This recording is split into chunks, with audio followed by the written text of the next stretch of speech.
ఇక తెలంగాణ రాష్ట్రంలోనైతే ఊర్లలోనైతే మొత్తం మీదనైతే ఇక స్థానిక ఎన్నికల హీట్ అయితే నెలకొంది. ఇక ఎలక్షన్ ఇక రిజర్వేషన్ అచ్చుడే ఆలస్యం ఉన్నట్టుంది. ఇక మొత్తం మీద అయితే ఇక పోటీ చేసే ఆశావాహుభావులు అయితే మొత్తం ఎదురుతురట. చూద్దాం. ఇక పల్లెల్లో ఎలక్షన్ హీటు, పంచాయతీ ఎన్నికల ప్రక్రియ స్పీడప్, జిల్లాలకు చేరిన డెడికేటెడ్ కమిషన్ రిపోర్టు.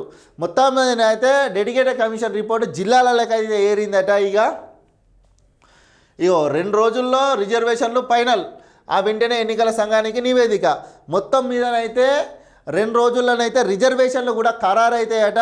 ఇక 2 రోజుల్లో ఖరారైన తర్వాత వెంటనే ఎన్నికల సంఘానికి నివేదిక కూడా పంపిస్తారట. 2011 సెక్షన్ ప్రకారం ఎస్సీ ఎస్టీ రిజర్వేషన్లు 2024 సామాజిక ఆర్థిక సర్వే ఆధారంగా బీసీ రిజర్వేషన్ల ఖరారు. నేడు పంచాయతీరాజ్ శాఖ నుంచి గైడ్లైన్స్తో జీవో. రేపు ఓటర్ తుది జాబితా విడుదల. డిసెంబర్ 10 నుంచి 20 మధ్యలో 3 దశల్లో ఎన్నికలు నిర్వహించే ఛాన్స్. మొత్తం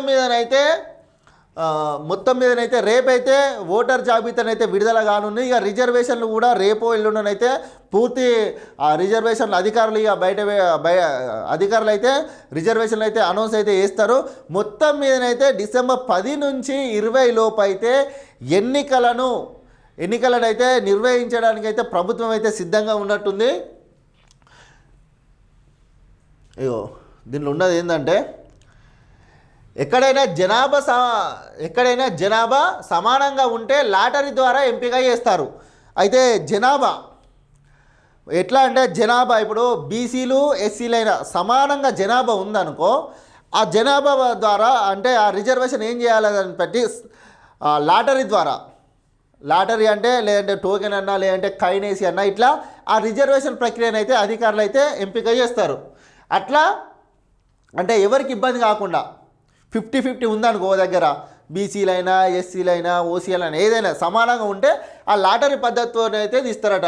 మొత్తం మీదనైతే ఈ క్రమంలో మహిళలకు 50% రిజర్వేషన్లు కేటాయిస్తారు. ఈ నెల 23 నాటికి ఏ ఊరు ఏ వర్గానికి రిజర్వేషన్ అయ్యిందనే విషయంలో క్లారిటీ రానున్నది. మొత్తం మీదనైతే ఇవాళ 22, 23 అంటే రేపే ఇక ఏ ఊరికి ఏ రిజర్వేషన్ ఇక ఎవరు సర్పంచ్గా పోటీ చేస్తారు అని దానిపైన అయితే ఆశలు అయితే పెట్టుకున్నట్టయితే ప్రజలు తెలుస్తుంది. అయితే వాస్తవానికి చెప్పాలంటే గతంలో బీఆర్ఎస్ పార్టీ ఉన్నప్పుడు ఎస్సీ వస్తే మళ్ళాసారి కూడా ఎస్సీ వచ్చిండే. అట్లా కాకుండా ఈసారి ఏంటంటే ఒకవేళ గతంలో ఎస్సీ వచ్చిందనుకో అది ఇక ఈసారి మాత్రం ఎస్సీ రాదు. గతంలో ఓసీ వస్తే ఈసారి ఓసీ రాదు. ఆ గతంలో బీసీ వచ్చిందనుకో ఇట్లా రిజర్వేషన్ అనేది అయితే గతంలో వచ్చింది ఈసారి మాత్రం రాదు, కొత్తగానైతే వస్తుంది. ఇక గతంలో సర్పంచులుగా పోటీ చేసిన వాళ్ళు బీసీలైనా ఓసీలైనా ఎస్సీలైనా ఎవరైనా ఉన్నారనుకో వాళ్ళకైతే రాదు. ఇక వాళ్ళు ఏం చేస్తారు అంటే వాళ్ళకి సంబంధించిన ఊరిని డెవలప్మెంట్ చేసుకోవడానికి వాళ్ళకు సంబంధించిన నాయకులను యువకులనైనా ప్రోత్సహించుకొని వాళ్ళకు సంబంధించిన వారికి నిలబెట్టే ప్రయత్నంలోనైతే పల్లెలలోనైతే ప్రజలైతే ఉన్నట్టయితే తెలుస్తుంది. ఇక మొత్తం మీదనైతే ఓవరాల్గా రేపటి వరకైతే తెలంగాణ రాష్ట్రంలో ఉన్నటువంటి అన్ని పంచాయతీలలో రిజర్వేషన్లు అనేది ఖరారు కావడానికైతే సిద్ధంగా ఉన్నట్లయితే తెలుస్తుంది. ఇక సిద్ధంగా ప్రజలు కూడా ఉన్నట్టయితే తెలుస్తుంది. ఇటు అధికారులు కూడా మొత్తం అన్ని పనులు అయితే పూర్తి చేసిరట. ఇక ఒకవేళ స్థానిక ఎన్నికలు డిసెంబర్ నెలలో పెట్టకపోతే, మొన్న కూడా మనం చెప్పుకున్నాం, డిసెంబర్ నెలలో ఎన్నికలు జరగకపోతే కేంద్రం నుంచి వచ్చే 3,000 కోట్ల నిధులు అనేటివి ఆగిపోతాయి. అంతలోపు వీళ్ళు సర్పంచ్ ఎన్నికలు నిర్వహించుకొని ఈ ఎన్నికలు నిర్వహించుకున్న తర్వాత పనులు జరిపించుకుంటే ఆ కేంద్రం నుంచి వచ్చేటువంటి 3,000 కోట్లు విడుదలవుతాయి.